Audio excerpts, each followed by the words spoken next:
वल आक़िबतु लिल मुत्तक़ीन वस्सलातु वस्सलामु अला सय्यिदिल अंबियाइ वल मुरसलीन व अला आलिहि व अस्हाबिहि तय्यिबीन अत्ताहिरीन अम्मा बअद फ़अऊज़ु बिल्लाहि मिनश शैतानिर रजीम बिस्मिल्लाहिर रहमानिर रहीम क़ुल ला अस्अलुकुम अलैहि अजरा इल्लल मवद्दत फिल क़ुरबा सदक़ल्लाहुल अज़ीम।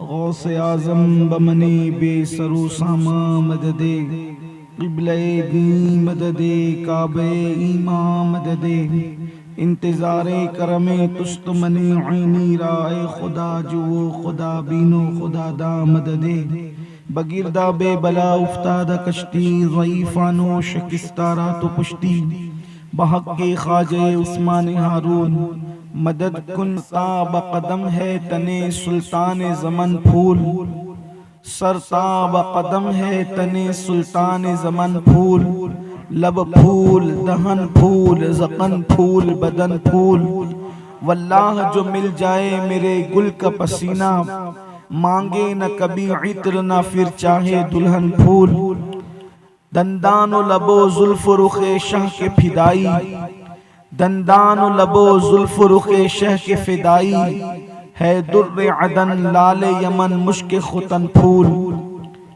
और दिल अपना भी शैदाई है उस नाखुने पाका इतना भी महे नौ पे नाए चरखे कोहन फूल और क्या बात रजा उस चमनिस्ताने करम की क्या बात रजा उस चमनिस्ताने करम की ज़हरा है कली जिसमें हुसैन और हसन फूल। आज की ये महफिल माह मुहर्रम की पहली रात में पहली शब में इमामुल अइम्मा इमाम अर्श मकाम शहीद आज़म सैयदना इमाम हुसैन रदी अल्लाह तबारक व तआला इनकी शान में इनेकाद पजीर है और पूरी दुनिया के अंदर जिस वक्त उफुक पर माह मुहर्रम का चांद नजर आता है तो आशिकान रसूल इमाम आली मकाम की महफिलों का बड़े तुझको एहतिमाम के साथ और तुझको एहतिशाम के साथ महफिलों का इनेकाद करते हैं और इमाम की महफिलें सजाते हैं। हम भी यहाँ मौजूद हैं और आपके जज्बात अल्लाह सब सलामत रखे और आप सबको बेहतर जज़ा अता फरमाए। जिस आया करीमा की मैंने तिलावत की है मेरा अल्लाह उसके मुतालिक मुझे हक कहने और आप तमामी हजरात को हक सुनकर उस पर अमल करने और उसे आम करने की तौफीक अता फरमाए। हम मोमिन हैं अल्हम्दुलिल्लाह, ईमान वाले हैं और हम हुजूर अलैहिस्सलाम का कलमा पढ़ते हैं, मुसलमान हैं, लेकिन कामिल ईमान वाले हम उसी वक्त बन सकते हैं जब हमारे दिल में रसूलुल्लाह की सच्ची मोहब्बत हो।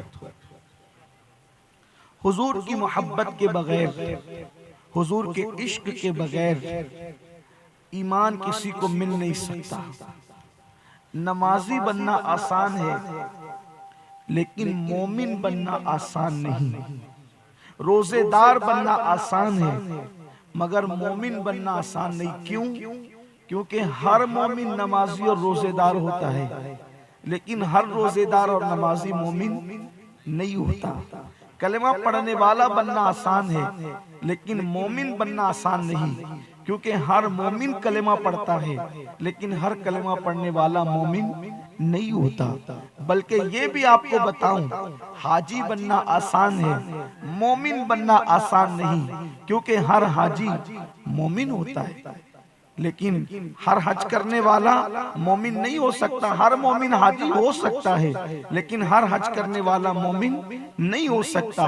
इसी तरीके से आप प्रयास करते चले जाएं। बल्कि ये बात भी आपको कह दूं, अगर बुरा न लगे कि आलिम बनना आसान है, मोमिन बनना आसान नहीं, क्योंकि मोमिनों में, ईमान वालों में आलिम होते हैं। हर मोमिनों के अंदर बहुत सारे उलमा होते हैं और हैं अल्हम्दुलिल्लाह, लेकिन हर आलिम का मोमिन होना ये जरूरी नहीं है। मगर एक बात आपको बताऊं और आप ख्याल से सुने, जो मोमिन होगा वही जन्नत में जाएगा, अगरचे वो आलिम न हो। अगर माअज़ल्लाह कोई आलिम बेईमान हुआ तो वो जहन्नम में जाएगा। इसी तरह कोई हाजी बेईमान हुआ वो जहन्नम में जाएगा, कोई बेनमाजी बेईमान हुआ वो जहन्नम में जाएगा। मेरे आका सल्लल्लाहु अलैहि वसल्लम के दीवानों, तो मोमिन बनना जरूरी है। हुजूर अलैहिस्सलातु व तस्लीम ने हमसे मुतालबा ये किया कि तुम कुछ बनो ना बनो, लेकिन तुम्हें मोमिन बनना पड़ेगा, तुम्हें ईमान वाला बनना पड़ेगा। ईमान जरूरी है। अगर जान देकर ईमान मिले तो ईमान सस्ता है, अगर खानदान लुटा कर ईमान मिले तो ईमान सस्ता है, अगर वतन लुटा कर ईमान मिले ईमान सस्ता है। ईमान बहुत सस्ता मिल रहा है। अल्लाह अकबर। इसीलिए सहाबा किराम को रेतों पर जो वो लिटाया गया, जमीन पर खींचा गया, उन लोगों के सीने पर बड़े बड़े पत्थर रखे गए और उनसे ईमान छीनने की कोशिश की गई, मगर सहाबा किराम ने जाने दी, ईमान नहीं दिया। कौन नहीं जानता सैयदना बिलाल हबशी की जिंदगी को, बिलाल के सीने पर पत्थर रखे जाते और ऊपर से चाबुक मारे जाते, लेकिन अल्लाह अकबर, सैयदना बिलाल हबशी रदी अल्लाह तबारक व तआला अन्हु मुस्कुरा करके चाबुक खाते जाते, अहद अहद की सदा लगाते जाते, लेकिन ईमान छोड़ने के लिए तैयार न थे। अल्लाह अकबर। एक तवील दास्तान है। हजरत सैयदना खब्बाब रदी अल्लाह ताला अन्हु सहाबा में से एक सहाबी हैं। जब आपकी पीठ को, आपकी पुश्त को सैयदना फारूक आजम रदी अल्लाह ताला अन्हु ने देखा तो आपकी पीठ जली हुई थी और आपकी पीठ पर अंगारों के निशानात मौजूद थे। हजरत खब्बाब से पूछा, ए खब्बाब ये क्या है? तो फारूक आजम को खब्बाब जवाब देते हैं, अमीरुल मोमिनीन, जब मैंने इस्लाम कबूल किया था, मुस्तफा जाने रहमत की मोहब्बत को मैंने कबूल किया था, तो उस वक्त मक्के के कुफार मुझसे ईमान छीनने के लिए मुझे पहले अंगारे दहकाते और अंगारों को दहकाने के बाद जो है मुझे जलते हुए अंगारों पर लिटा देते और मेरे ऊपर एक इंसान को कभी खड़ा करते, कभी मेरे सीने पे पत्थर रख देते और मुझसे कहते मोहम्मद अरबी को छोड़ दो। लेकिन मैं जो है अल्लाह अकबर उन जलते हुए अंगारों पर लेटा रहता और उनसे कहता, तुम मेरी जान तो ले सकते हो, तुम मेरे टुकड़े टुकड़े तो कर सकते हो, लेकिन मोहम्मद अरबी की मोहब्बत मेरे सीने से नहीं निकाल सकते। मुस्तफा जाने रहमत ने फरमाया, ला युमिनु अहदुकुम हत्ता अकुना हब्बा इलैहि मिन वालिदिही व वलदिही वन नास अजमाइन। तुम में का कोई उस वक्त तक मोमिन नहीं हो सकता जब तक कि मोहम्मदुर रसूलुल्लाह से इतनी मोहब्बत न कर ले, अपने माँ बाप से ज्यादा, अपनी औलाद से ज्यादा और तमाम लोगों से ज्यादा। जब तक मुस्तफा जाने रहमत से मोहब्बत नहीं करोगे उस वक्त तक तुम मोमिन नहीं हो सकते। पता चला मोमिन होने के लिए रसूलुल्लाह की मोहब्बत जरूरी है, रसूलुल्लाह का इश्क जरूरी है। अल्लाह अकबर। मेरे प्यारे आका सल्लल्लाहु अलैहि वसल्लम के प्यारे दीवानों, अगर हुजूर का इश्क न मिला पूरी जिंदगी नमाज पढ़ते रहे, हुजूर का इश्क न मिला पूरी जिंदगी काबे का तवाफ करते रहे, हुजूर का इश्क न मिला पूरी जिंदगी कुरान पढ़ते रहे, कोई फायदा होने वाला नहीं। लेकिन अब हुजूर से पूछें, या रसूल अल्लाह, आपका इश्क मोमिन बनाता है। अब आप जरा तवज्जो करें मेरे जुमलों पर।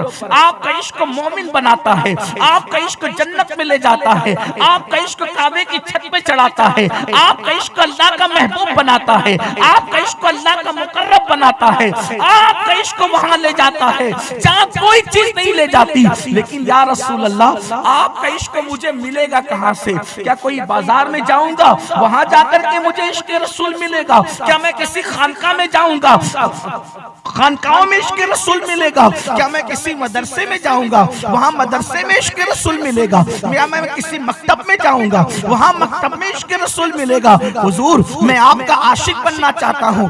आपका आशिक बनना मुझे जन्नती बनाएगा, आपका इश्क मुझे जन्नती बनाएगा, लेकिन आशिक बनूंगा कहाँ? इसलिए कि इश्क कोई कोई फल तो नहीं कि उठाकर खा लूं और आशिक बन जाऊं। इश्क को कोई खरीदने की चीज तो नहीं कि पैसों से खरीद दो और आशिक बन जाऊं। इश्क मिलेगा कैसे? अल्लाह अकबर। अब मेरे आका मुस्तफा जाने रहमत फरमाते हैं, मुस्लिम शरीफ की हदीस है कि तुम में का कोई उस वक्त तक के आशिक रसूल नहीं हो सकता, मोमिन उस वक्त तक नहीं होगा जब तक कि आशिक रसूल नहीं होगा। और आशिक रसूल कैसे होगा? मुस्लिम शरीफ की हदीस में आका फरमाते हैं, तुम में का कोई उस वक्त तक के आशिक रसूल नहीं हो सकता जब तक कि मेरी अहले बैत से इश्क न करे। अहले बैत से मोहब्बत करोगे तब कहीं जाकर तुम्हें इश्क रसूल नसीब होगा।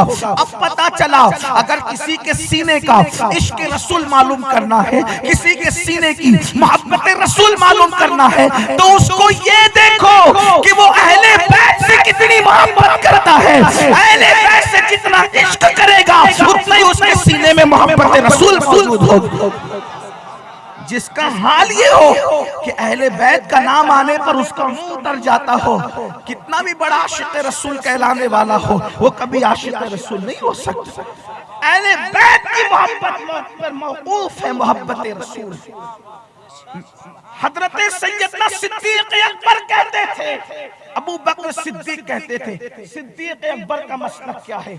क्योंकि हम सुन्नी सहाबा से मोहब्बत करते हैं, सहाबा का एहतराम करते हैं। हम वो लोग नहीं हैं कि सिर्फ अहले बैत का नाम लेकर सहाबा से दूर हो जाए।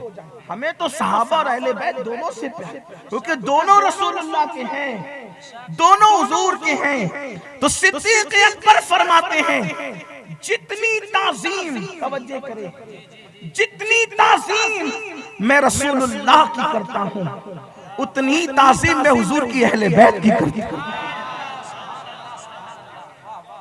जितनी मोहब्बत मैं हुजूर से करता हूं उतनी मोहब्बत मैं हुजूर की अहले बैत से करता हूं। मिसाल समझाने के लिए देखो, एक है पूरा कुरान, एक है जिसमें कितनी आयत लिखी हुई है? 6666। ठीक, यानी आप उसको 6666 कह लीजिए, ठीक है। 6666 इतनी आयत, इतनी आयतें लिखी जाती है तो पूरा बन जाता है एक कुरान। अब उसमें से कोई एक आयत निकालो और एक आयत निकाल करके कहो ये तो एक ही आयत है, माअज़ल्लाह सुम्मा माअज़ल्लाह अल-अयाज़ु बिल्लाह। कोई शख्स, कोई बदबख्त ये कहे तो एक ही आयत है। मैं पूरा कुरान सर पे रखता हूँ, पूरे कुरान को चूमता हूँ, पूरे कुरान को सीने से लगाता हूँ, लेकिन चूंकि ये तो एक ही आयत है इसलिए मैं इसको नहीं चूमता, इसको आंखों से नहीं लगाता और इसका एहतराम नहीं करता। तो आप उलमा से पूछिए, उलमा यहाँ मौजूद है, क्या वो मुसलमान रहेगा? नहीं रहेगा। क्यों? इसलिए कि जिसके जुज कहते हैं थोड़े से हिस्से को, जुज कहते हैं थोड़े से हिस्से को, और कुल कहते हैं पूरे के पूरे को। जिसके कुल का एहतराम करना फर्ज है उसके जुज का एहतराम करना भी वैसे ही फर्ज है, और जिसके कुल का इनकार करना कुफ्र है वैसे उसके जुज का इनकार करना भी कुफ्र है। तो कुरान मुकद्दस की आयत को आप अलग अलग कर दे तो वो हो जाएंगे अज्जाए कुरान, और उनको जमा कर ले तो वो हो जाएगा कुल कुरान। तो ये जो रसूलुल्लाह की ज़ात है, ये हुजूर की जो ज़ात है, ये मुस्तफा जान रहमत, जैसे कुरान के अज्जा है वैसे हुजूर के भी कुछ जुज़ है, और हुजूर के जुज़ क्या है?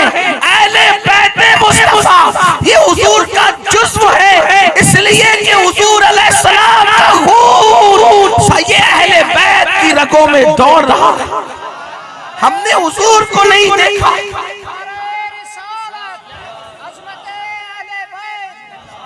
हमने हुजूर को नहीं देखा, लेकिन हुजूर की अहले बैत को देखो। हजरत अब्दुल्लाह इब्ने अब्बास रदियल्लाहु ताला अन्हु से किसी ने पूछा कि कुरान कहता है, तवज्जो करना सुन्नियों, हम खुशनसीब हैं कि हमारे दरमियान रसूलुल्लाह की अहले बैत मौजूद है। और सिर्फ अहले बैत मौजूद नहीं है, बल्कि अल्लाह ने हमारे दिलों में अहले बैत की मोहब्बत को पैदा किया। अब्दुल्लाह इब्ने अब्बास हिब्रुल उम्मा सैयदुल मुफस्सिरीन से किसी ने पूछा, इब्ने अब्बास कुरान कहता है मा कान अल्लाहु लियुअज़्ज़िबहुम व अंत फीहिम, कि ऐ महबूब जब तक कि तुम इनके दरमियान में मौजूद हो अल्लाह इन पर अज़ाब नाज़िल नहीं करेगा। ऐ महबूब जब तक तुम इनके दरमियान में मौजूद हो उस वक्त तक कि अल्लाह इन पर अज़ाब नाजिल नहीं करेगा। यानी ये पूरी उम्मत मोहम्मदिया कितना भी जुर्म कर ले, जैसे पूरी कौम नूह मिटा दी गई, पूरी कौम लूत मिटा दी गई, पूरी कौम आद मिटा दी गई, पूरी कौम समूद मिटा दी गई, तमाम कौमें मिटा दी गई, लेकिन कौम मोहम्मद रसूलुल्लाह पूरे के पूरी नहीं मिटाई जाएगी। क्यों नहीं मिटाई जाएगी? तो कुरान कहता है महबूब ये कितने भी पाप कर ले, कितने भी जुराइम कर ले, कितने भी जराइम कर ले, कुफ्र शिर्क कर ले, कुछ भी कर ले, ये तो काफिरों के लिए तो नाज़िल नहीं। मा कान अल्लाहु लियुअज़्ज़िबहुम व अंत फीहिम, ये उस वक्त तक के नहीं मिटेंगे जब तक तुम इनके दरमियान मौजूद हो। तो पूछा गया कि हुजूर तो मदीने में रहते हैं, मक्के में हुजूर कहां, यमन में हुजूर कहां, सीरिया में हुजूर कहां, हिंद में हुजूर कहां? तो इसके अक़वाल में एक कौल ये भी है कि हुजूर तो सिर्फ मदीने में बज़ाहिर हैं, लेकिन कच्छ में तो हुजूर बज़ाहिर नहीं है ना। तो फिर कच्छ वाले क्यों नहीं मिट जाते पाप की वजह से? पाकिस्तान में तो बज़ाहिर हुजूर नहीं ना, तो पाकिस्तान वाले क्यों नहीं मिट जाते?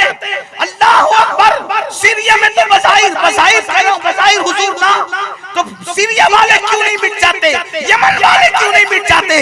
तो इब्ने अब्बास ने कहा कि जहां जहां हुजूर की औलाद मौजूद है, गोया कि वहां मेरे मुस्तफा मौजूद है, वहां अल्लाह के रसूल मौजूद, हुजूर की अहले बैत का वजूद हुजूर के वजूद के मुतरादिफ है।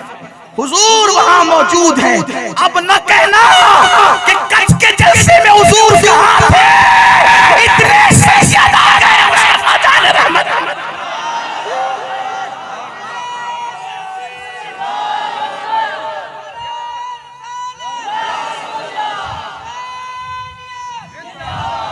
जिन भी रगों में रसूलुल्लाह का खून मौजूद है, उनकी मौजूदगी गोया रसूलुल्लाह की मौजूद। ये कौन कह रहा? अब्दुल्लाह इब्ने अब्बास कह रहे, साहबी रसूल कह रहे हैं। इसलिए याद रखो, उनकी मोहब्बत से अपना सीना आबाद रखो। मैं एक बात और अर्ज करूं, बहुत लंबी गुफ्तगू नहीं करता। लोग कहते हैं अहले बैत की मोहब्बत से क्या मिलता है, मैं उनको बताना चाहता हूं अहले बैत की मोहब्बत से वो मिलता है जो किसी इबादत से नहीं मिलता। आपकी तवज्जो अगर है, मैं उर्दू जबान में बोल रहा हूँ, आपकी जबान कच्ची है, जबान कच्ची है लेकिन जज्बात पक्के हैं।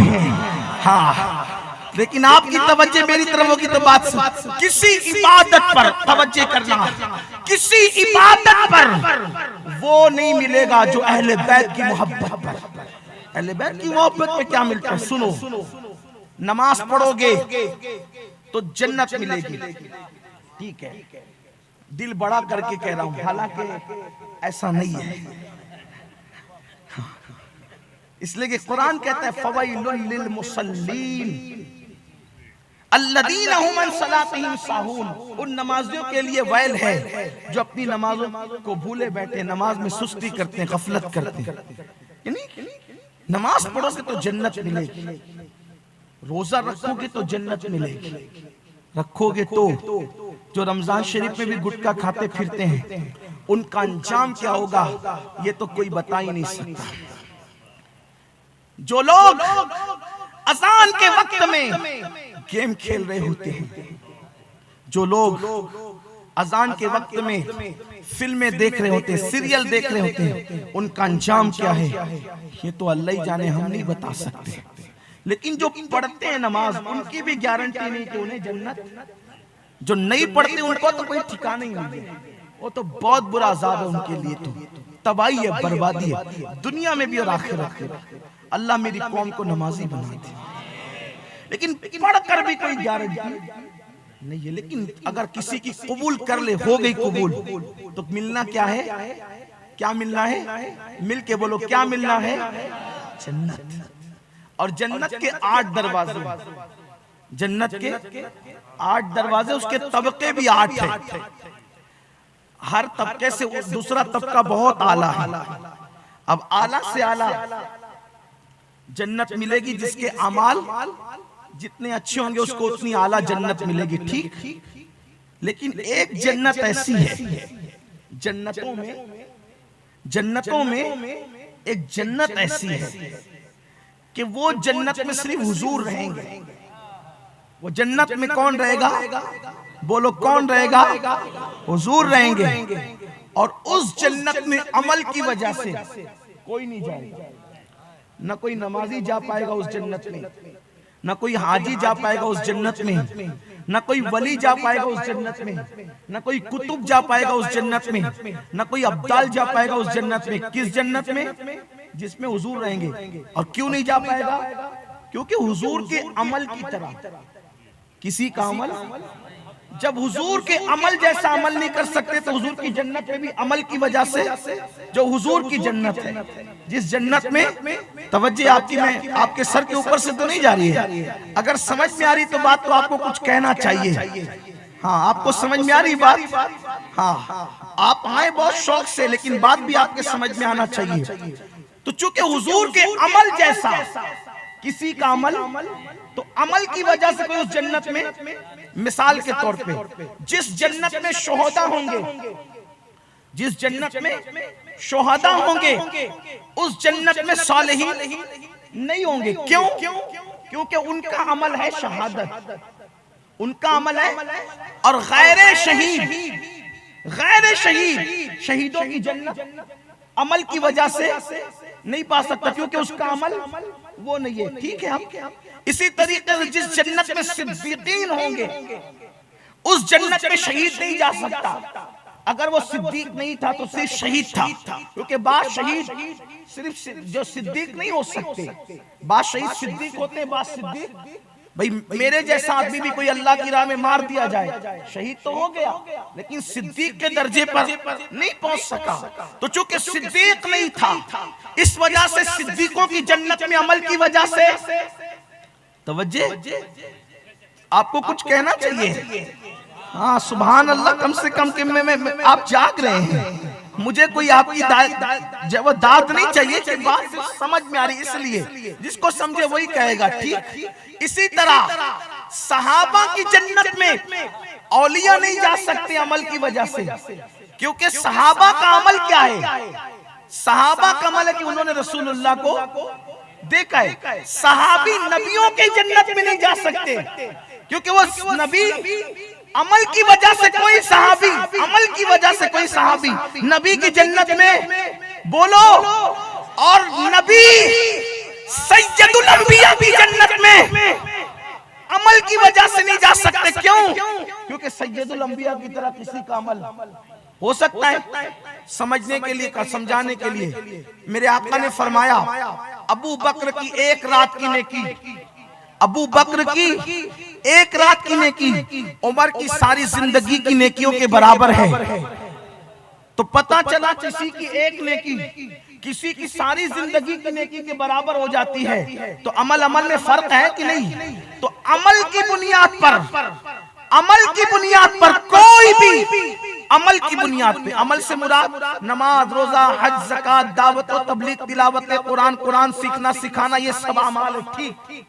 अमल से मुराद मेरी ये है, इन अमाल की, अमाल ज़ाहिरी की बुनियाद पर कोई रसूलुल्लाह के दर्जे में जा सकता है जन्नत में? बोलो, जा सकता है जन्नत में? नहीं जा सकता। लेकिन एक अमल ऐसा है जिससे क्या मिलता है। ये तिर्मिज़ी शरीफ की हदीस है, और मैं दूसरी किताबों में जो रिवायत आई है, उन सारी रिवायतों को मिलाकर तिर्मिज़ी का मफ़हूम आपके सामने पेश कर रहा हूँ। एक वक्त ऐसा आया कि मुस्तफा जाने रहमत हुजरे फातिमा में तशरीफ लाए। मेरे आका कहाँ आए? हुजरे फातिमा में आए। और हुजूर जहाँ चले जाते हैं, जितनी देर तक जिस चीज पे बैठ जाते हैं, उतनी देर के लिए वो चीज अर्श आजम से भी अफजल हो जाती है और जन्नत से भी अफजल हो जाती है। क्यों? अगर हुजूर खजूर की चटाई पे बैठ जाएं, तो खजूर की चटाई उतनी देर के लिए अर्श से भी अफजल हो गई, काबे से भी अफजल हो गई, जन्नत से भी अफजल हो गई। क्यों? क्योंकि उस पे महबूब किरदगार बैठे हुए हैं, उस पे सैयदुल अबरार बैठे हुए हैं, उस पे मुस्तफा जाने रहमत बैठे हुए हैं। हुजूर किसी कपड़े पर बैठ जाएं तो वो कपड़ा उतनी देर के लिए अर्श आजम से अफजल हो जाता है, क्योंकि हुजूर जहां पर बैठ जाए वो काबे और अर्श से अफजल है। अल्लाह अकबर। हुजरे फातिमा में अल्लाह के रसूल तशरीफ ले जाते हैं और तशरीफ ले जाने के बाद मेरे आका सैयदा फातिमा से कहते हैं, ऐ फातिमा, जो मुझसे मोहब्बत है फातिमा, ऐ फातिमा, ऐ फातिमा, याद रखो जैसे इस कमरे के अंदर हम 5 तन मौजूद हैं, हम 5 तन मौजूद हैं, यानी कि नबी ये पाक है, अली ये मुर्तजा है, हसन मुजतबा है, हुसैन शहीद करबला है और सैयदा तैयबा ताहिरा आबिदा साहिदा राकिया साजिदा नकिया तकिया ज़किया रकिया अल्लाह पर उसरा उम्मे अबीहा आलिमा गैर मुअल्लिमा मलका फिरदौस बरी शहजादिए कौनैन सैयदा उम्मुल हसनैन फातिमातुज़ ज़हरा रज़ियल्लाहु तआला अन्हा। मेरे नबी ने फरमाया, जैसे मोहम्मद इस हुजरे में है, फातिमा है, अली है, हसन हुसैन है, 5 तन जैसे आज यहाँ कमरे में एक साथ है फातिमा, तुम्हें खुशखबरी हो, जन्नत में हम 5 भी एक साथ ऐसे ही होंगे जैसे इस हुजरे के अंदर मौजूद है। अल्लाह अकबर। सखी बाप की सखी बेटी थी, करीम बाप की करीमा बेटी थी। सैयदा ने कहा, बाबा हम तो एक साथ जन्नत में होंगे, जहां से मोहब्बत करेंगे वो कहां रहेंगे? दुआ ने फरमाया, फातिमा, जो हमसे मोहब्बत करेगा वो जन्नत में हमारे साथ रहेगा।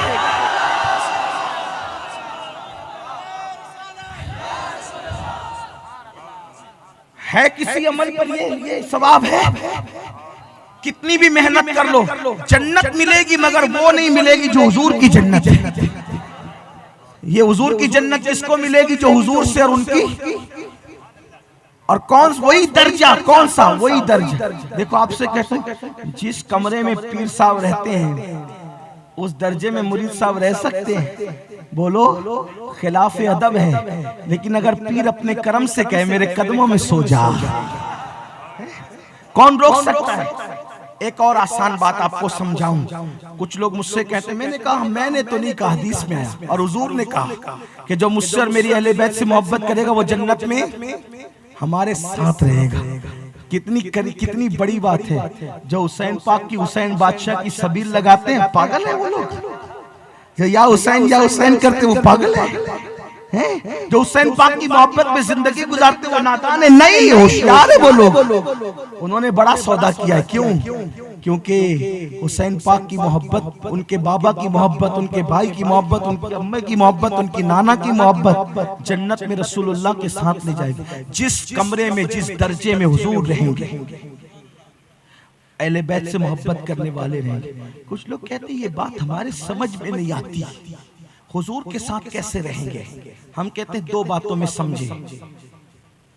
जूते कोई तख्त पे रखे जाते हैं बादशाह के, बादशाह के तख्त पे कोई जूता रख सकता है? बोलो भाई, रख सकता है? नहीं रख सकता। लेकिन अगर बादशाह उन जूतों को अपने पैर में पहन ले, बादशाह उन जूतों को अपने पैर में पहन ले, तो बोलो वो तख्त पे रखे जाएंगे कि नहीं रखे जाएंगे? वजीर खड़ा हुआ है, वो नहीं बैठ सकता तख्त पे, वजीर नहीं बैठ सकता, अमीर नहीं बैठ सकता। लेकिन हजरत जूता कहाँ जा रहा है? जूता साहब कहाँ जा रहा है? तख्त पे। ओ जूते, तेरी इतनी हैसियत क्या कि जहां अमीर वजीर ना जा सका तू आ गया? तो जूता कहेगा तुझे अकल नहीं, मैं बादशाह के पैर में आ गया। इसलिए मैं तख्त पे जा रहा हूं। क्यों? पैर में आने की वजह से। जहां वजीर न जा सका वहां जूता गया। क्यों? क्यों कि पैर में आ गया। क्योंकि पैर में आ गया। कहां आ गया? तो जूता पैर में आ जाए तो वो तख्त तक जाता है। जूता बादशाह के पैर में आए तो तख्त तक जाता है। तो जो अहले बैत की गुलामी में आए वो नबी के साथ उनके दर्जे में जन्नत तक जाता है। ये हो गई पुराने दौर की मिसाल। लेटेस्ट दौर में चल रहे हैं नई मिसाल। देखो, मैं बड़े बड़े शहरों में जाता हूँ, अल्हम्दुलिल्लाह, हुजूर का जिक्र, सहाबा का जिक्र, अहले बैत का जिक्र ले जाता है वहां तक। और न अपनी औकात क्या, मैं कौन पूछने वाला था। लेकिन ये तो उनका करम है, वरना मुझ में तो ऐसी बात नहीं। ये तो करम है उनका, वरना मुझ में तो ऐसी, हाँ, ये नाज ये अंदाज हमारे नहीं होते। झोली में अगर टुकड़े तुम्हारे नहीं होते, मिलती ना अगर भीख हुजूर आपके दर से, इस शान से मंगतों के गुजारे नहीं होते। ये तो उनके करम की बात है। ज़हरा के लालों की खैरात क्या मिल गई है। अब अपने जैसे ठाट बाट किसी के है ही नहीं, बस उनकी खैरात की बात है। अल्लाह से दुआ है क़यामत तक खैरात मिलती रहे। यहाँ थोड़े ठाट बाट है, आखिरत में ज्यादा ठाट बाट हो। अरे इससे बढ़कर क्या ठाट बाट होंगे कि हुजूर के साथ जन्नत में जाएंगे। हैं, हम भी इतरा के कहेंगे कि तेरे फकीरों में है ताजदार, हम भी। तो क्या ठाट होंगे जब हुजूर के साथ, दूल्हा के साथ बाराती जाए तो उसके ठाट कैसे होते हैं। कोई हमारे में ठाट देखे वहां, लेकिन कब, जब अहले बैत से सच्ची मोहब्बत। तो पूरे बड़े शहरों में जाना होता है। बड़े बड़े शहरों में देखा मैंने, आज भी देखा दिल्ली, जब मैं जो अभी दिल्ली से आया तो दिल्ली में मैं जब जा रहा था एयरपोर्ट, तो मैंने आज भी देखा, हमेशा देखता रहता हूँ कि एक बहुत कीमती कार थी, नई कार थी, उसमें एक कुत्ता कार में बैठा हुआ था और वो बाहर मुंह निकाले हुए, कुत्ता अपनी आदत के मुताबिक जबान बाहर कर रहा था। कुत्ते पे रश्क भी आता है कभी कभी। वो कुत्ते हमारे लिए तो टैक्सियां हैं दुनिया में, कुछ कारें भी है, लेकिन तू कितना होशियार है कि तेरी शान क्या है कि मर्सिडीज कारों के अंदर तू घूम रहा है, कुत्ता मर्सिडीज कारों में घूम रहा है। सच कहना, ईमान लगती कहना, अकल वालों, इल्म वालों, दानिशमंदों, क्या कुत्तों के लिए मर्सिडीज कारें बनी? कारें किसके लिए बनी? बोलो, कारें किसके लिए बनी है? कुत्तों के लिए हैं? आप कहेंगे इंसानों के लिए। हर इंसान मर्सिडीज कार में बैठता है? कभी बैठे मर्सिडीज कारों के अंदर? आप कभी बैठे? बोलो। अक्सर लोग बेचारे 95% लोग नहीं बैठे, 90% लोगों ने तो बेचारों ने देखा भी नहीं होगा। ये हाल है। लेकिन कुत्ते बैठ रहे हैं मर्सिडीज कारों में, क्यों? मैंने पूछा, हो कुत्ते? आप कहेंगे आप कुत्तों से भी बात करते हैं, तो ये बयान का अंदाज होता है, हाँ, समझाने के लिए। वरना लोग आजकल कहते हैं कि ये लोग कुछ भी कहते हैं, कुछ भी नहीं कहते, समझाने के लिए। मौलाना रूम ने मसनवी में ऐसी बातें की है समझाने के लिए। पूरी मसनवी उठाकर देखें, पूरी मसनवी उठाकर देखें, आपको ये बातें मिलेगी कि मौलाना रूम कभी कुत्तों से बात करते हैं, कभी लोमड़ी से करते हैं, कभी कौवों से करते हैं, कभी दरख्तों से करते हैं, कभी कुएं से करते हैं, कभी चूंटी से करते हैं। पूरी मसनवी उठा के पढ़ लें, ठीक। अगर नहीं देखा, कभी मसनवी देख लेना जाके। मैंने कुत्ते से पूछा, ओ कुत्ते, तू है कुत्ता और कुत्ता होकर के तू मर्सिडीज कार में घूमता है, तो कुत्ता क्या जवाब देगा पता है? तसव्वुरात की दुनिया, कुत्ता कहेगा तुझे पता नहीं कि मर्सिडीज कार ना मेरे लिए बनी और ना मैं मर्सिडीज कार के लिए बनी। मेरी औकात नहीं, मैं तो कुत्ता जो ठहरा। देखो, कुत्ते सब एक ही होते हैं। कुत्ता मतलब कुत्ता, कुतरा मतलब कुतरा, ठीक ना? कुत्ते की बिरादरी एक, कुत्ते की नस्ल एक, सब कुत्ते एक नस्ल के होते हैं, ठीक है? अरब में कुत्ता है वो कुत्ता ही है, अजम में कुत्ता है वो कुत्ता ही है, ठीक। और अरब का कुत्ता हो या कच्छ का कुत्ता हो, दोनों की नापाकी एक, दोनों की गंदगी एक, उसकी राल तबके वहां रहमत के फरिश्ते। कुत्ता दरवाजे पे बैठ जाए, बल्कि हदीस है, कुत्ते का पिल्ला एक हुजरे में आया। वो हुजरा कौन सा था उलमा जानते हैं, इशारा दे रहा हूं। जितने दिन तक वो कुत्ते का पिल्ला हुजरे में रहा, उतने दिन तक जिब्रील, वो तो अरबी कुत्ता था ना, अरब का कुत्ता था वो, है कि नहीं? ये हदीस बुखारी में कि जितने दिन तक कुत्ते का पिल्ला रहा, उतने दिन तक जिब्रील आप कहेंगे कच्छ का कुत्ता बुरा होता है, लेकिन अरब का कुत्ता तो अच्छा होता है। वो अरब का ही कुत्ता था जिसकी वजह से जिब्रील नहीं आए, कई दिन तक नहीं आए, जब तक कि वो पिल्ला निकाला नहीं गया। ठीक है ना? कहाँ था वो पिल्ला? मेरे अंदर हिम्मत नहीं है बोलने की, जितनी बात थी उतनी कर दी, उससे ज्यादा औकात नहीं। लेकिन था ना कि वो कुत्ते का पिल्ला अरब का था, और अरब का ही नहीं था सिर्फ, बल्कि अरब का सबसे बड़ा मुकद्दस शहर मक्के का था। कुत्ता अगर मक्के का हो, कुत्ता अगर मक्के का हो, तो उसकी होने की वजह से भी रहमत के फरिश्ते। आजकल लोगों को बड़ा प्यार हो गया कुत्तों से, माँ को नहीं पालते, कुत्ते पाल रहे हैं। हंसने की बात नहीं, मुसलमानों अपने ईमान का जायजा लो। बूढ़े माँ बाप को धक्के देके घर से निकालते और कुत्ते पालते हो। सीरियल और फिल्में देखकर तुम्हें कुत्तों से प्यार हो गया। और याद रखना, कुत्तों से प्यार करने वालों, मेरे नबी ने फरमाया, जो जिससे प्यार करेगा क़यामत के दिन उसी के साथ उठाया जाएगा। तैयार रहना टॉमी, बंटी और ये ऐसे कुत्तों के साथ उठने के लिए। तुम इनसे प्यार कर रहे हो, हंसने की बात नहीं है, ये कोई मुशायरा नहीं हो रहा है। माँ बाप को घर से निकाला, बीवी पे मारपीट की, बहन पे जुल्म किया, भाइयों पे जुल्म किया, और कुत्तों से प्यार कर रहे हो। कुत्तों को लेके सो रहे हो, कुत्तों को लेके चल रहे हो, कुत्तों को लेके कारों में घूम रहे हो। याद रखना, हमारे मजहब में बिना उज़्र शरई कुत्ता पालने की इजाजत नहीं है। उज़्र शरई क्या है? उलमा ने वाज़े कर दिया। जाके उलमा से पूछो, मुफ्तियाने किराम से पूछो। बात आ गई तो मैं अर्ज कर रहा हूँ, लोग कुत्तों को रोटी देते हैं, लोग वीडियो बना के कहते हैं देखो कितना नहम दिल है, कुत्तों को रोटी खिला रहे। मैं कहता हूँ कुत्ते को रोटी खिलाना बिल्कुल सवाब है, मना नहीं करता, लेकिन जिसकी बहन भूखी मर रही हो वो यूट्यूब पे आके कुत्ते को रोटी खिलाए, रियाकारी कर रहा है, बदमाशी कर रहा है, अदाकारी कर रहा है। अरे पहले तेरी बहन को खिला, उसके बाद कुत्ते को खिला। बहनें तड़पती रहे और तू कुत्ते को रोटी खिलाता रहे, भाई बेचैन होता रहे, मुसलमान तड़पता रहे, तू कुत्तों को रोटी खिलाता रहे। अरे पहले अपने कौम को खिला, उससे बचे तब जानवरों को खिला। अल्लाह अकबर। तो बहरहाल ये उन्वान अलग है, लेकिन अर्ज कर रहा था, जब कुत्ते से पूछा, ओ कुत्ते, कुत्ते तो सारे कुत्ते ही रहते हैं, लेकिन तू मर्सिडीज कारों में कैसे घूम रहा है? तेरी लाल भी नापाक है, तेरा वजूद जो है, अल्लाह अकबर, अगर गीला हो और किसी के कपड़े से लग जाए तो उसका कपड़ा भी नापाक है। बहरहाल कुत्ते के अहकामात हैं, मैं कुत्ते के अहकामात बयान करने नहीं बैठा, मैं शहीद आजम की फजीलत पढ़ने बैठा हूँ। लेकिन जब मैंने कुत्ते से पूछा तू मर्सिडीज कार में क्यों घूमने लगा, कहा था कुत्ता, मगर मर्सिडीज कार के मालिक से मैंने ताल्लुक पैदा कर लिया, तो ताल्लुक की बुनियाद पर जहाँ जहाँ मेरा मालिक जा रहा है मैं वहाँ वहाँ जा रहा हूँ। तो सुन्नी कहेगा, जब कुत्ता मर्सिडीज कार के मालिक से ताल्लुक पैदा करके मर्सिडीज में जा सकता है, तो अहले बैत का गुलाम मुस्तफा जाने रहमत से ताल्लुक कायम करके जो मालिक जन्नत के दर्जे में क्यों नहीं जा सकता? जहाँ हुजूर जाते वहाँ क्यों नहीं जा सकता?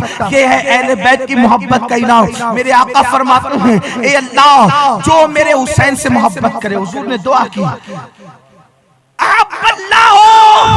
मन अहब्बा हुसैना, जो हुसैन से मोहब्बत करेगा वो अल्लाह का महबूब बन जाएगा, अल्लाह भी उससे मोहब्बत करेगा। ये है, एक मर्तबा मेरे आका ने देखा एक बच्चा खेल रहा है बच्चों में, हुजूर ने उस बच्चे को पकड़ा, बच्चे को पकड़ के चूमा, और चूमकर मेरे आका ने फरमाया, मेरे सहाबा, मैं इसकी भी शफात करूंगा, इसके माँ बाप की भी शफात करूंगा। सहाबा ने कहा, बच्चे तो और भी हैं आका, बच्चे तो और भी, इस बच्चे की खुसूसियत क्या है कि आप कहते हैं कि आप इसको चूम रहे हैं और कहते हैं कि मैं इससे मोहब्बत करता हूँ, इसकी शफात करूंगा, इसके माँ बाप की भी करूंगा। हुजूर इसकी खुसूसियत क्या है? आका ने फरमाया, एक दिन मैंने देखा कि इस बच्चे के साथ मेरा हुसैन खेल रहा था और ये बच्चा मेरे हुसैन से मोहब्बत करता है, तो जो मेरे हुसैन से मोहब्बत करता है मैं उससे मोहब्बत करता हूँ, मैं उसकी भी शफात करूंगा, उसके माँ बाप की भी शफात करूंगा। अपने बच्चों के दिल में अहले बैत की मोहब्बत पैदा करो ताकि हमें भी उस शफात मिले, हमें भी खैरात शफात नसीब हो। लेकिन एक बात अब आखिरी में कहने लगा हूँ, बात को तूल न देते हुए सुनियो, क्या हम हुसैन पाक से मोहब्बत करते हैं? चलो आज पूछ ही लेते हैं, मोहब्बत करते हैं? कौन करता है? ऐसे नहीं जवाब चाहिए, मोहब्बत करते हैं? बगैर गोले हाथ उठाए तो जरा आखिरी वाले भी उठाए। क्या मोहब्बत करते हैं? बोलो कौन यजीद से मोहब्बत करता है, कौन इमाम हुसैन से मोहब्बत करता है? हुसैन से मोहब्बत करने वाले कितने? सुभान अल्लाह। और यजीद से मोहब्बत करने वाले अल्हम्दुलिल्लाह कोई भी नहीं। लेकिन आपने दावा किया, आपने क्या किया? दावा। मैं आपसे कहूंगा, मैं हिंदुस्तान का वजीर आजम हूं, मानो? बोलो बोलो, बोलना पड़ेगा। मानोगे? सच सच बोलना, हाथ उठा के बोलो, मानोगे? अभी तक मैंने पूरी तकरीर की थी, मानी कि नहीं मानी? बोलो बोलो भाई, मानी। ये एक जुमला क्यों नहीं मान रहे हो? नहीं है उसके लिए मेरे पास कोई दलील नहीं है, उसके पास मेरे पास कोई दलील है? ऐसे बोलने से कोई वजीर आजम बनेगा? बोलो, वजीर आजम का ओहदा छोटा है, आशिक हुसैन का ओहदा। बोलो बोलो, वजीर आजम का ओहदा, सदर जमहूरिया का ओहदा, मुल्क के सदर का ओहदा, आशिक हुसैन का ओहदा। हमारे मजहब के एतबार से जो आशिक हुसैन है वो कौन है? जन्नती। वो कौन है? किसी वजीर आजम का जन्नती होना यकीन है? बोलो। लेकिन हुसैन आजम के आशिक का जन्नती होना, बोलो। तो जब इतनी छोटी सी बात आपने मेरी नहीं मानी बगैर दलील के, इतनी छोटी सी बात, छोटी बात है ना, इतनी छोटी सी बात मेरी आपने नहीं मानी बगैर दलील के, जबकि मैं सैयद हूं। हालांकि मैं इस पर गुरूर नहीं करता, ना इसका दावा करता हूं, और ना मैं लोगों से कोई इसकी का कोई क्रेडिट मांगता हूं। आज बात आ गई तो कह दिया, वरना हम तो शर्मिंदा रहते हैं कि अपनी कोई औकात नहीं, हम वो है उस काबिल नहीं है, शर्मिंदा रहते हैं और रोते भी रहते हैं कि क़यामत में क्या मुंह दिखाएंगे।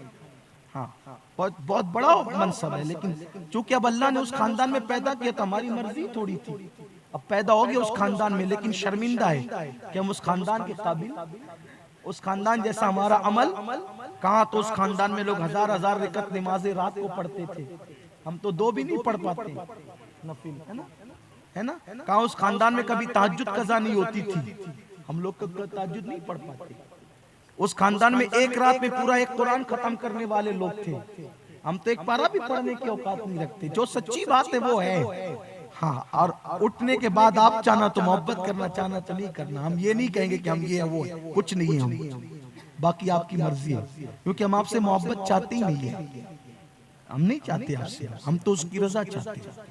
मैं यहाँ बैठ के ये कहूँ कि मैं एक रात में पूरा कुरान पढ़ लेता हूँ तो मैंने कौन सा कमाल करना है? झूठ बोल के आपसे मोहब्बत लूंगा, वो यार नाराज होगा। सच बोलकर आप नाराज होते हैं तो होते रहे, यार की रजा चाहिए। मौला हम तेरे गुनहगार है, बल्कि पूरी कायनात में सबसे बड़े गुनहगार हम ही हैं, लेकिन बस तेरा करम है कि तूने उस खानदान आली तबार में पैदा किया, इससे बड़ा तेरा कोई एहसान है। शुक्र के सिवा कुछ कर नहीं सकते। मैं सैयद हूं, लेकिन आपने मेरी बात इतनी छोटी नहीं मानी कि मैं हिंदुस्तान का वजीर आजम हूं। मानी आपने? बोलो ना, अब भी बोलो ना, मानी?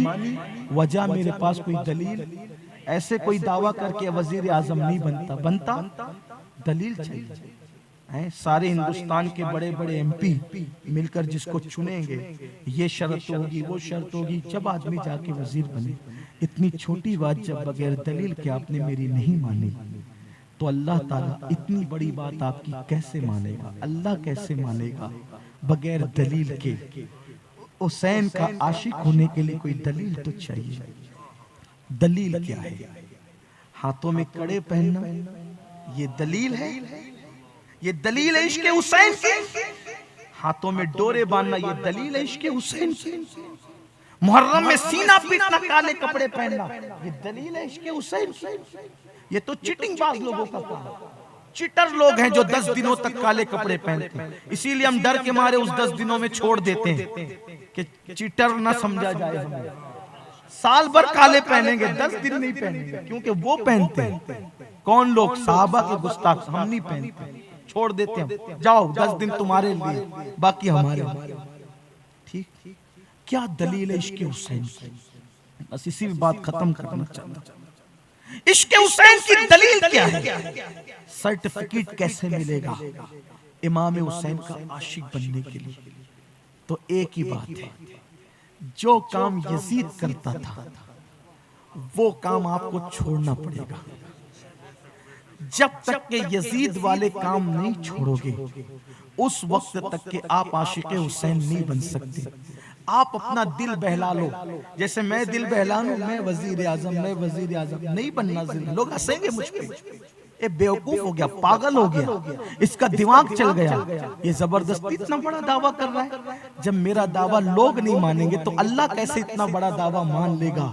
अल्लाह की बारगाह में मनवाना आसान है, एक ही तरीका है। बस बात खत्म करते करते ये मेरे दिल की आवाज है, यहाँ से लेके वहां तक मेरी माएँ और बहनें भी मौजूद है। मुहर्रम में अगर तुम रोते रहो तो भी आशिक हुसैन में तुम्हारा नाम नहीं लिखा जाएगा। मुहर्रम में तुम खिचड़ा भी पकाओगे, ये भी याद रखना, खिचड़ा हम पकाते थे, पकाते हैं, पकाते रहेंगे। शरबत इमाम हुसैन पिलाते थे, पिलाते हैं, पिलाते रहेंगे।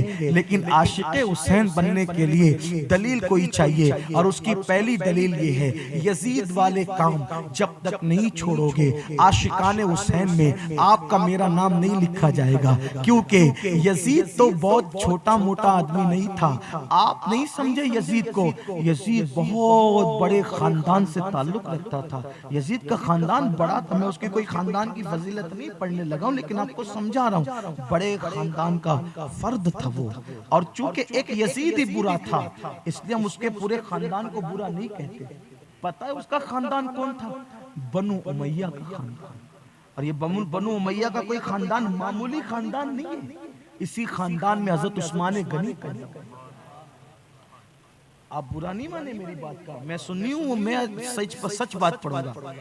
अगर मैं बनु उमैया की कोई फजीलत पढ़ने लगा हूं तो आपको बुरा नहीं मानना चाहिए। क्यों? उस्मान गनी पैदा हुए, जिस खानदान में उस्मान गनी पैदा हुए, कोई छोटे मोटे लोग होंगे वो लोग? उसी खानदान में हजरत अबू सुफियान भी थे, साहबी रसूल है वो, और हम उनका एहतराम करते हैं।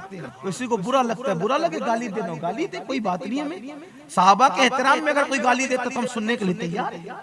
उसी खानदान में हजरत अमीर माविया पैदा, और वो हजरत अमीर माविया का सगा बेटा है। हजरत अमीर माविया का ध्यान देना, खास बात पढ़ना, और हजरत अमीर माविया का हम एहतराम करते हैं, सैयद होकर भी करते हैं। किसी को बुरा लगता है तो लगे, क्यों? क्योंकि शरफ सहाबियत है। क्या है? शरफ सहाबियत का शर्फ हमें हुक्म देता है एहतराम करने पे। हम ना गुस्ताखी करते हैं, और अगर कोई करे तो हम उसको करने नहीं देते। ये अहले सुन्नत का मौक़िफ़, अहले सुन्नत का मसलक है। ठीक, अब ऐसे वो वली का बेटा नहीं है, सिर्फ वली नहीं, वली से बड़ा मनसब किसका बेटा है? वो किसका बेटा है? सहाबी का बेटा। तुम उसको मानते हो? बोलो, उसको मानते हो? उसके वालिद का मैंने एहतराम बयान किया, लेकिन उसका नाम कैसे ले रहा हूं? पलीद है, पलीद है, यजीद, फासिक और फाजिर है, लानती है, मलून है, कह दिया। किसी को बुरा लगे तो उसके वालिद को अच्छा का अच्छे थे, साबित इसलिए इस एतबार से अच्छे कह दिया। बुरा लगे तो किसी को लगे, यजीद को लानती का किसी को बुरा लगे तो लगे। ना इधर बुरा का ख्याल ना उधर बुरे। मानते हो उसको? बोलो, नहीं मानते। क्यों? इमाम हुसैन ने उसको नहीं माना, इसलिए आप भी नहीं मानते। उसको नहीं मानने की वजह क्या है? यजीद को नहीं मानने की वजह क्या है? एक ही वजह है ना, सिर्फ। क्या वजह है? मेरे इमाम ने नहीं माना, हम भी नहीं मानते। तो जब इमाम यजीद से खुश नहीं तो हम भी नहीं मानते। तो आपसे खुश हैं, हमसे खुश हैं? बोलो, बोलो, जरा सच्ची बोलो। अब जरा इस हकीकत की तरफ आओ। यजीद वाले काम कर रहे हो तो इमाम हुसैन सहाबी के बेटे से नाराज हो सकते हैं, हमसे नहीं हो सकते।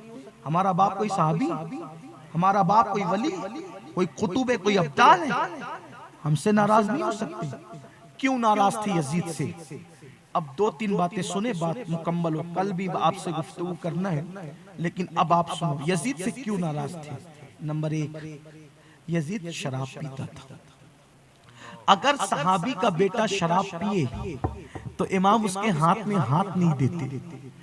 सहाबी का बेटा शराब पिए, इमाम उसके हाथ में हाथ नहीं देते, तो क्या तुम ये समझते हो कि कयामत के दिन इमाम अपना हाथ तुम्हारे हाथ में दे देंगे और तुम्हारा हाथ अपने हाथ में ले लेंगे, जबकि तुम शराब पी रहे हो, जबकि तुम अल्लाह अकबर नशा कर रहे हो, गोलियों से नशा कर रहे हो। भंग चरस हमारी कौम में है। इस मजमे में इंशाअल्लाह ऐसे लोग नहीं होंगे जो शराबी होंगे, जो शराबी और शराब पी के बिस्तर में पड़े होंगे।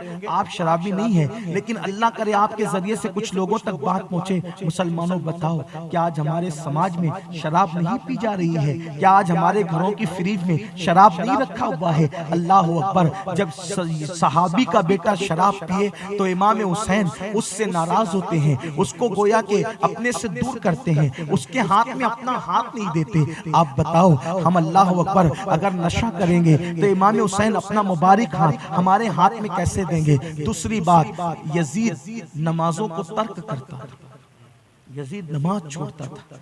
इमाम हुसैन ने कहा अपना हाथ तेरे हाथ में नहीं दूंगा, अली अकबर की गर्दन चली जाए मुझे गवारा है, हम शबीए पैगंबर की गर्दन चली जाए मुझे गवारा है, लेकिन एक बेनमाजी के हाथ में हाथ देना गवारा नहीं। सुन्नियों, ईमान वाले दिल पे हाथ रखकर सोचो, अगर सहाबी का बेटा नमाज छोड़ दे तो हुसैन उसके हाथ में हाथ नहीं देते। हम नमाज नहीं पढ़ते, अपना मुबारक हाथ हुसैन हमारे हाथों में क़यामत के दिन कैसे देंगे? अल्लाह अकबर। वहां पछताओगे, वहां तड़पोगे, वहां बिलबिलाओगे, वहां बेचैन हो जाओगे। बताओ, अगर रसूलुल्लाह नाराज हो जाएं तो इमाम हुसैन का वास्ता दे के हुजूर को राजी कर सकते हैं, लेकिन हुसैन नाराज हो जाएं तो फिर हुसैन को कैसे मनाओगे? अगर क़यामत के दिन मौला हुसैन ने कहा झूठे कज़्ज़ाब मेरे नाम का दावा करता था, मेरी मोहब्बत का दावा करता था, हुसैनी होने का दावा करता था और काम यजीद जैसे करता था, यजीद के तरीके को जिंदा करता था, तो बताओ क़यामत के दिन किसके दरवाजे पे दस्तक दोगे?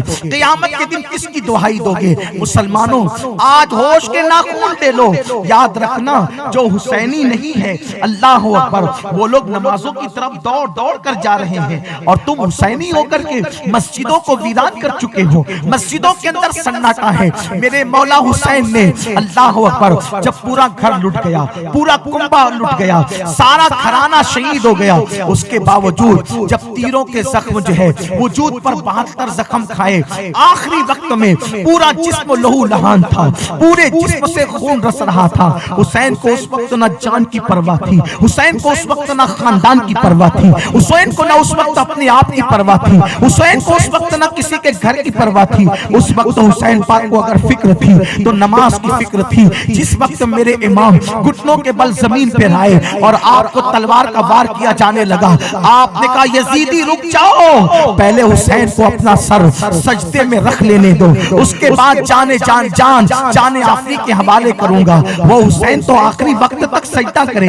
हुसैन तो तलवारों के साए में सजदा करे, हुसैन तो तीरों के साए में सजदा करे, हुसैन तो अल्लाह अकबर तपती हुई रेत पे सजदा करे। सुन्नियों, तुम्हें क्या हो गया है? इश्क हुसैन का दावा करके तुम्हारे पास सजदों की दौलत नहीं, मस्जिदों को वीरान करते हो, नर्म नर्म गद्दों पे सजदों को तर्क करते हो, सजदों को कज़ा करते हो। याद रखो, हुसैनी कोई अपनी मर्जी से नहीं बनता। जब तक के हुसैन सनद न दे, जब तक के हुसैन सर्टिफिकेट न दे, उस वक्त तक कोई हुसैनी नहीं बनता। और याद रखना, अल्लाह अकबर, अगर हुसैनी बनने चले हो तो अल्लाह अकबर, जो नौजवान लड़के रात की तारीकी में यूट्यूब और फेसबुक पर बैठ करके ज़िना के मनाजिर देखें, हीरो हीरोइन को नंगा नाचते देखें, वो हुसैनी कैसे हो सकते? वो हुसैनी कैसे हो सकते हैं? जबान से मोहब्बत का दावा कर लेना आसान है। मौलाए कायनात ने फरमाया, दिल के कान से सुनना, मौला अली फरमाते हैं, मैंने कभी, मौला अली कह रही, मैंने कभी अपने खुद का सतर नहीं देखा। सतर समझ गए ना, हया की पैराए में मौला अली फरमाते, मैंने अपना कभी खुद का सतर भी नहीं देखा।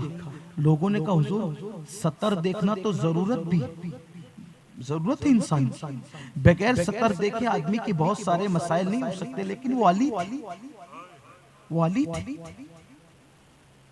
बगैर सतर देखना जरूरत भी और जायज भी है। खुद का सतर देखना जरूरत भी है और नाजायज और हराम भी जायज भी है। जायज होने के बावजूद ऐ मौला आपने अपना सतर क्यों नहीं देखा? तो मौला अली जवाब देते हैं, मुझे शर्म आती थी, हया आती है कि जिन आंखों से मैं अल्लाह के रसूल का चेहरा देखता हूँ, जिन आंखों से मैं अल्लाह के रसूल का चेहरा देखता हूँ, उन आंखों से मैं अपना सतर कैसे देखूं? अली को इतना ख्याल है नबी के चेहरे की अजमत और हुर्मत का कि जिन आंखों से नबी को देखता हूँ, उन आंखों से खुद का सतर जो कि जायज है कैसे देखूं? सुनियो, कब्र में नबी को देखना है, मैदान महशर में नबी को देखना है, और कहते हो कि ख्वाब में नबी को देखना है, फिर हीरोइन का नंगा वजूद कैसे देखते हो? हीरो का नंगा वजूद कैसे देखते हो? यूट्यूब पर ज़िना के मनाजिर कैसे देखते हो? लोग मुझसे कहते हैं सैयद साहब दुआ करें कि मैं ख्वाब में अपने नबी को देखूं। मैं कहता हूं किस मुंह से दुआ करूं, किस मुंह से दुआ करूं? ये आंखें इतनी काबिल है, जो आंखें पाप देख रही हो, जो आंखें पिक्चर के पोस्टर देख रही हो, जो आंखें ज़िना के मनाज़िर देख रही हो, जो आंखें फिल्में देख रही हो, क्या उन आंखों को हक है इस बात का कि वो हुजूर का दीदार, हुजूर का दीदार करने वाले तो वो लोग थे, हुजूर का दीदार करने वाले तो वो लोग थे जिन्होंने कभी किसी औरत पर नजर नहीं उठाई। अपनी बहन, अपनी बेटी, अपनी बीवी, अपनी माँ, 4 औरतों के अलावा कभी किसी 5वीं औरत को भी नहीं देखा। जब उन्होंने अपनी आंखों की इतनी हिफाजत की, तब उनको हुजूर का दीदार नसीब हुआ। हज़रत बायज़ीद बुस्तामी कहते हैं, बायज़ीद बुस्तामी कहते हैं, मैं हर वक्त हुजूर को देख रहा हूँ, अगर एक लम्हे के लिए भी हुजूर का चेहरा, हुजूर का जलवा मेरी नजरों से ओझल हो जाए तो मैं अपने आप पर कुफ्र का फतवा दे दूं। जिस दम में हुजूर को न देखूं, अपने आप पर कुफ्र का कि मैं काफिर हूं। मैं इतना हुजूर को देखता हूं, मगर ये मर्तबा कब मिलता है? कब मिलता है? हमारे जैसे लोगों को मिलेगा। बड़े बड़े मर्तबों की ख्वाहिश रखते हो और आंखों को पापी कर रखा है। अपने हाल पे रहम करो। मुसलमानों, बहुत बड़ी बड़ी बातें करने चले हो, एहसास करो। किसी दिन तन्हाई में बैठ के सोचना, किसी दिन अकेले में, ये 10 दिन है ना, 10 दिन, इन 10 दिनों में कभी अकेले में बैठ के सोचना, कहीं मैं यजीद से ज्यादा तो बुरा नहीं हो गया? अमल के मामले में कह रहा हूं, अमल के मामले में कहीं ये कहीं मैं यजीद से ज्यादा बुरा तो नहीं हो गया? आप कहेंगे अमल के मामले में मैं यजीद से कैसे बुरा हो सकता हूं? आप खाना हमारा खा रहे हैं, स्टेज पे हमारे बैठे, महफिल हमने सजाई, आप हमें इतनी बड़ी गाली देते जा रहे हैं। सैयद साहब ये जुल्म न करें। देखो मैं सच्ची बात कहने आया हूँ। अगर रापर वालों आइंदा नहीं बुलाना, शौक से मत बुला। कच्छ वालों आइंदा नहीं बुलाना, शौक से। मेरे जुमले समझना, कहीं अमल के मामले में हम यजीद से ज्यादा आगे तो नहीं निकल गए? आप कहेंगे कैसे? 2 जुमलों में समझ लो। देखो, यजीद बंदर नचाता था और बंदरों का नाच देखता था। यजीद किसका नाच देखता था? बंदरों का। हम किसका नाच देख रहे हैं? हीरों का। दोनों के नाच में फर्क है कि नहीं? बोलो। हाँ। यजीद क्या करता था? बांसुरी बजाता था, और हम कैसी म्यूजिक में डूब गए। और वो बांसुरी बजाने के लिए लोगों को बुलाता था, खुद म्यूजिक उस दौर के ढोल वगैरह सुनता था। और आज हमारा क्या हुआ पता है? उसके बांसुरी बजाने वाले तो कभी थक करके बैठ जाते थे, लेकिन हमारे जो म्यूजिक बजाने वाले वो कभी थक नहीं सकते। क्यों? क्योंकि हमारे पास रिकॉर्डिंग है। 8-8 घंटा, 10-10 घंटा कानों में ईयरफोन लगा के।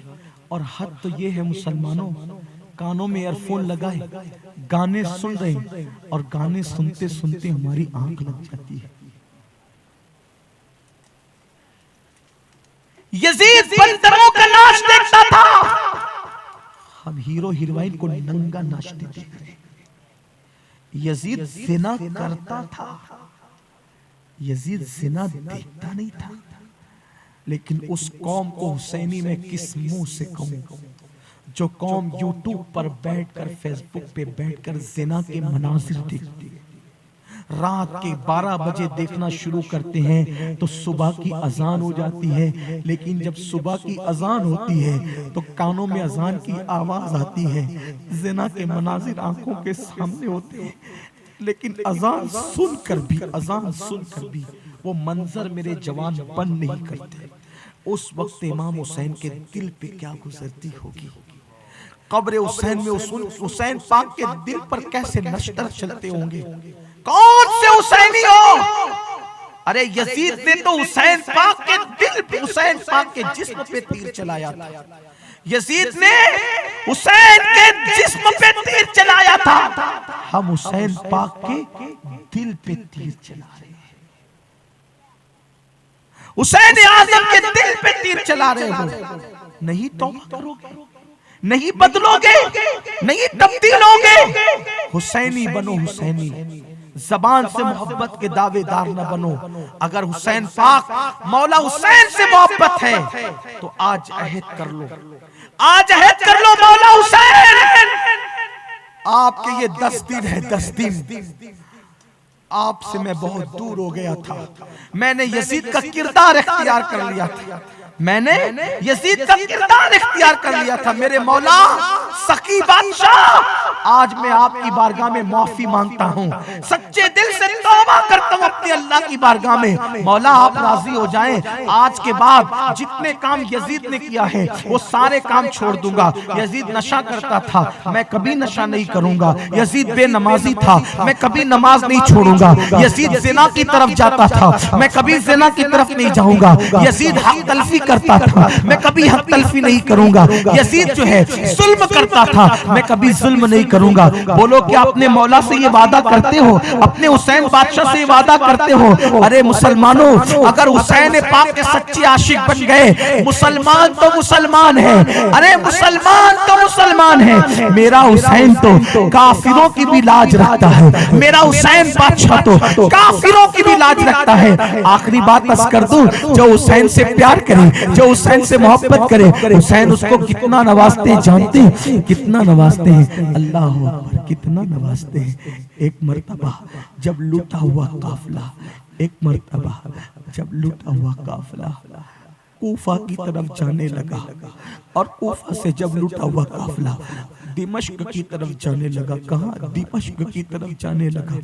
जब यजीद के दरबार में लूटा हुआ काफिला गया, लूटा हुआ काफिला कैसा था पता है? बीबियों के सर से चादरें छीन ली गई थी। मैं ये तकरीर गुजरात में कर रहा हूँ। मेरे गुजरात के सुन्नी मुसलमान तो सैयदों की बेटियों को भी माँ कहते हैं, सैयदों की बीबियों को भी माँ कहते हैं। अल्लाह अकबर, वो लूटा हुआ काफिला कैसा था? बीबियों के सरों से चादरें छीन ली गई थी। इमाम हुसैन के बीमार बेटे इमाम ज़ैनुल आबिदीन के हाथ में हथकड़ियां थी, पैरों में बेड़ियां थी। हाय हाय, सैयदों का बच्चा आ जाए तो अल्लाह अकबर। मेरे गुजरात के सुन्नी उस सैयद के बच्चे से प्यार करते हैं। सिर्फ गुजरात के नहीं बल्कि दुनिया भर के सुन्नी सैयदों के बच्चे से प्यार करते हैं। अल्लाह अकबर, वो ऊपर नहीं बैठते, सैयदों को नीचे नहीं बिठाते, उनका एहतराम करते हैं। सैयद खड़ा हो तो वो खुद जमीन पे बैठने की भी हिम्मत नहीं करते। खड़ा हो जाए सैयद तो सब खड़े हो जाते हैं। अल्लाह ये निस्बतें सलामत रखे। लेकिन वो पहला सैयद रूए जमीन पर, वो पहला हुसैनी सैयद, वो पहला हुसैनी। उनके बाबा भी सैयद थे लेकिन हुसैनी सैयद। उनके बाबा तो हुसैन थे, उनके दादा भी सैयद थे अली, उनके दादा भी सैयद थे लेकिन वो अली थे, वो हुसैन थे। हुसैनी सैयद पहला कौन था? पहला हुसैनी सैयद कौन था? इमाम ज़ैनुल आबिदीन। हाथ में हथकड़ियां हैं, पैरों में बेड़ियां हैं, जिसके नाना के सदके कौम की हर बेटी को चादर नसीब हुई। उस नबी के घर की बेटियों की चादरें छीन ली गई, और चादरें छीनी गई। बीबी ज़ैनब ने कहा, बीबियों तुम्हारे सर की चादर छीन ली गई है, अपने बड़े बालों को आगे कर लो और अब अपने बालों से पर्दा करो। अब भी बेपर्दगी न करो, अपने चेहरे छुपा लो।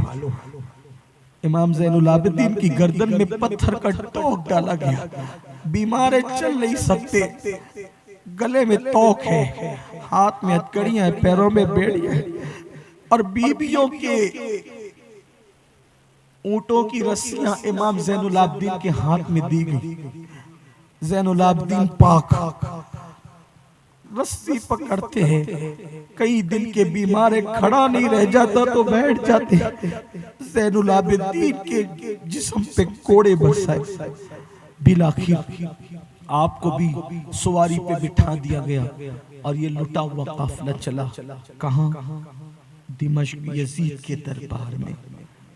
यजीद के दरबार में काफिला चला तो एक औरत खाना लेकर आई, एक औरत खाना लेकर आई और कहा, ऐ यतीमो, ऐ कैदियो, ऐ मुसाफिरो, ये खाना खाओ, ये सदके का खाना है, न्यास के तौर पे बनाई हूं, ये सदके का खाना है, न्यास के तौर पे बनाई हूं। कहा ये सदके का खाना, सदका किसका सदका है? सैयदा ज़ैनब ने पूछा, उस औरत ने पहचाना नहीं ना, क्योंकि उनको ख्याल भी नहीं था कभी कि नबी का खानदान इस हालत में आएगा, जिनके घर में जिब्रील इजाजत के बगैर नहीं आती, वो खानदान भी कभी हाथों में बेड़ियां, पैरों में हथकड़ियां, दुपट्टे छीने हुए, फटे पुराने कपड़ों पर इस तरह आएगा, उसे यकीन भी नहीं था। उस खातून ने नहीं पहचाना, छोटे छोटे बच्चे काफिले में थे, हाथ में बेड़ियां, पैरों में बेड़ियां, हाथ में। कहा ये सदका है, सदका। कहा किसका सदका ये? हम लोग सदका नहीं खाते। कहा तुम कैदी मुसाफिर हो ना, ये सदका कबूल करो। कहा किसका सदका है? तो उस औरत ने कहा ये मेरे बादशाह हुसैन का सदका है, दुआ करो मेरे बादशाह के लिए कि अल्लाह मेरे बादशाह हुसैन की उम्र लंबी करे। मैं उनके लिए सदका करती हूँ रोजाना जुमा के दिन, हर जुमा को, हर रोज जुमा को उनका सदका करती हूँ। का क्यों करती हो सदका? का ये मेरा जो वजूद देख रही हो ना बीबी, ये मेरा वजूद हुसैन का सदका है, ये मेरा वजूद हुसैन का सदका है, इसलिए मैं उनका सदका निकालती हूँ और जुमा के दिन और दुआ करती हूँ और यतीमों को, असीरों को, गरीबों को खिला के कहती हूँ मेरे हुसैन बादशाह के लिए दुआ करो, अल्लाह उनकी उम्र लंबी करे। सब पूरी बीबियां फूट फूट के इमाम हुसैन का नाम सुन के रोने लगी, लेकिन बीबी ज़ैनब की हिम्मत थी, कहने लगी ए औरत, ए खातून, ये तेरा वजूद हुसैन का सदका कैसे है? तेरा वजूद हुसैन का सदका कैसे है? तो कहा बीबी मैं बहुत बीमार हो गई थी, मेरे बाप सहाबी, मेरे बाप सहाबे में बहुत बीमार हो गई थी, मुझे हकीमों ने जवाब दे दिया कि ये बच्ची बचेगी नहीं, मर जाएगी, ये बच्ची बचेगी नहीं, मर जाएगी। मेरे बाप मुझे उठा करके रसूलुल्लाह की बारगाह में ले गए। बादशाह हुसैन की शान सुनो, मौला हुसैन की शान सुनो। वो बीबी ज़ैनब पाक ने पूछा तेरा वजूद मेरे हुसैन का सदका कैसे? तो कहा कि जब मैं, अब हकीमों ने, तबीबों ने जवाब दे दिया ये बच्ची बचेगी नहीं, इसको लाइलाज मर्ज है, तो मेरे बाप उठा के ले गए हुजूर की बारगाह में। हुजूर मस्जिद नबवी के सहन में बैठे थे, मेरे बाबा ने मुझे हुजूर के कदमों में डाल दिया और कहा या रसूल अल्लाह, मेरी बेटी को हकीमों ने और तबीबों ने जवाब दे दिया है, आका मेरी बेटी को बचा लीजिए, आका मेरी बेटी को बचा लीजिए, आका मेरी बेटी को बचा लीजिए। ऐसे में मेरे बाबा ने देखा, मुझे भी वो मंजर याद है, मुझे भी वो मंजर याद है, मैं दम तोड़ने के करीब थी, मेरी आंखें खुली थी, मैं नबी का जलवा देख रही थी। ऐसे में मैंने देखा एक चांद जैसा खूबसूरत चेहरे वाला, फूल जैसा खिला हुआ एक नन्हा सा बच्चा आया और कूद कर हुजूर की गोदी में बैठ गया। हुजूर ने उसको देखा और मेरे बाबा ने उस बच्चे को देखा, तो उस वक्त जब मेरे बाबा मिन्नत कर रहे थे कि मेरी बच्ची को बचा लो, मेरे आका ने उस बच्चे से कहा, बेटे हुसैन, बेटे हुसैन, इस बच्ची पे अपना हाथ लगा दे। बेटे हुसैन, इस बच्ची पे अपना हाथ लगा दे। बीबी, उस बच्चे ने अपना हाथ मेरे जिस्म पे क्या लगाया, उसके हाथ की बरकत से अल्लाह ने मुझे शिफा दे दी और मुझे नई जिंदगी दे दी। उस दिन के बाद से मेरे बाबा का मामूल था कि हुसैन की वजह से मुझे जिंदगी मिली, नई जिंदगी। तो मेरे बाबा ने मुझसे कहा, बेटी हर जुमा इस शहजादे हुसैन के नाम से गरीबों को खाना खिलाया कर और दुआ करवाया कर कि तेरी वजह, तेरी जिंदगी हुसैन के सदके में है, तो अल्लाह हुसैन को लंबी उम्र दे। बीबी, उस दिन के बाद से हर दिन जुमा को मैं सदका निकालती हूँ हुसैन बादशाह के नाम से। बीबी, आज भी सदका लाई हूँ, खाओ ये सदका, और कैदियों की दुआ कबूल होती है, असीरों की दुआ कबूल होती है। मेरे हुसैन के लिए दुआ कर दो कि अल्लाह मेरे हुसैन की उम्र को लंबी करे। बीबी ज़ारा पाक तड़प गई, का अब तेरा हुसैन दुनिया में नहीं रहा। वो जो कटा हुआ सर देख रही हो ना, वही हुसैन का सर है। उसके हालात बिगड़ गए, वो होश खो बैठी कि हुसैन पाक का ये अंजाम किया लोगों ने। लेकिन मुसलमानों, हुसैन पाक वो शान वाली हस्ती है, हाथ लगा दे मुर्दों को जिंदगी मिल जाए। और ये रिवायत मानने में मुझे कोई इनकार नहीं है। जब उनके बेटों के बेटों के बेटों के बेटा जब मेरा गोश्त ठोकर लगा के मुर्दा जिंदा कर दे, तो हुसैन के लिए किसी को नहीं जान देना क्या बड़ी बात है। हुसैन बहुत बड़े बादशाह हैं, बड़े सखी हैं, बड़े अजीम दाता हैं। जो उनके लिए कतरा करे वो उसके लिए दरिया बहा दे। लेकिन कोई उनका बने, उनका बनने का एक ही तरीका है, यजीदी किरदार छोड़ दो, हुसैनी किरदार इख्तियार करो। मुहर्रम में हुसैन पाक के नाम पे कोई खुराफात नहीं करना, जो खुराफात करते हो नहीं करना। अगर खुराफात करोगे तो दूसरे यजीदियों को ताना देने का मौका मिलता है। देखो सुन्नी ये खुराफात करते हैं, खुराफात नहीं करो। क्या करो? तिलावत करो, दुरूद शरीफ की कसरत करो, शरबत बनाकर इमाम के नाम पे जितना पिला सकते हो पिलाओ। क्यों? क्योंकि हदीस में आया, एक ने कुत्ते को पानी पिलाया तो अल्लाह ने उसको जन्नत दी। अरे नादान, जब कुत्ते को पानी पिलाने पे जन्नत मिलती है, हुसैन के नाम पे शरबत पिलाने वालों को जन्नत क्यों न मिलेगी? इसलिए शरबत का एहतमाम करो। ढोल ताशे नहीं बजाना, नाचना कूदना नहीं करना, ये सब मत करना। कुछ लोग ढोल ताशे बजाते हैं, कहते हैं कि हम मोहब्बत में बजा रहे हैं। मैं कहता हूँ, आप अगर मोहब्बत में बजाते हो ढोल, मुझे एक जवाब दे दो कि तुम्हारे बेटे का अल्लाह न करे, बद्दुआ के लिए नहीं कह रहा हूँ, समझाने के लिए कह रहा हूँ, अगर तुम्हारे जवान बेटे का इंतकाल होगा तो क्या तुम उस दिन ढोल बजाओगे? बोलो, बजाओगे? नहीं ना। तो तुम्हारे बेटे की मौत पे तुम ढोल नहीं बजाते। तो हुसैन का तो कड़ियल जवान 18 साल का बेटा शहीद हुआ था, फिर तुम ढोल क्यों बजाते हो? ये ढोल बजाना हुसैनियत नहीं। अरे जिनकी शादियों में ढोल नहीं बजे, उनकी शहादत पर कैसे ढोल बजाते हो? इसलिए सुन्नियों, अल्लाह का वास्ता देता हूँ, खुराफात मत करो। मुहर्रम मनाओ, शरीयत के मुताबिक मनाओ, यजीदियों के मुताबिक ना मनाओ। और एक ये बात भी कहता हूँ, हुसैन के नाम पे मातम नहीं करना। सुन्नी मातम नहीं करता, और मातम नहीं सुनना, मातम नहीं देखना, क्योंकि ये सुन्नियों का काम नहीं है। हज़रत सरकार नज़मी जो ज़ैदी सैयद थे, उन्होंने कहा था, हुसैन का नाम और मातम, हुसैन का नाम और मातम नहीं है अहले सुनन का शेवा। शहीद मरते नहीं है नज़मी, कुरान ऐलान कर रहा है। हमारे हुसैन जिंदा हैं, हम मातम कैसे करें? इसलिए मातम नहीं करना। और भी जो खुराफात करते हो, खुराफात नहीं करना। सही सही तौर पे मुहर्रम मनाओ। अल्लाह ताला हम सबको तौफीक अता फरमाए। गुफ्तगू के दरमियान अगर कोई गलती हो तो अल्लाह माफ़ फरमाए। अस्तगफिरुल्लाह रब्बी मिन कुल्लि ज़ंबि व अतूबु इलैहि। और आखिरी में एक ऐलान कर देता हूँ, मजबूर हूँ इसलिए कर रहा हूँ, मजबूर हूँ इसलिए कर रहा हूँ एक ऐलान। हालांकि मैं इस तरह का ऐलान नहीं करता, और मुझे ये मेरे सूफिया बुजुर्गों की आदत मालूम है। सूफिया ने फरमाया, अगर बीमार पड़ो तो अपनी बीमारी छुपाया करो। बीमारी लोगों को बताना नहीं, क्योंकि बीमारी बताना यार की शिकायत करने के बराबर है। इसलिए हम यार की शिकायत नहीं करते। एक शख्स सर पे पट्टी बांध के आया, राबिया बसरी ने कहा बेटे क्या हुआ?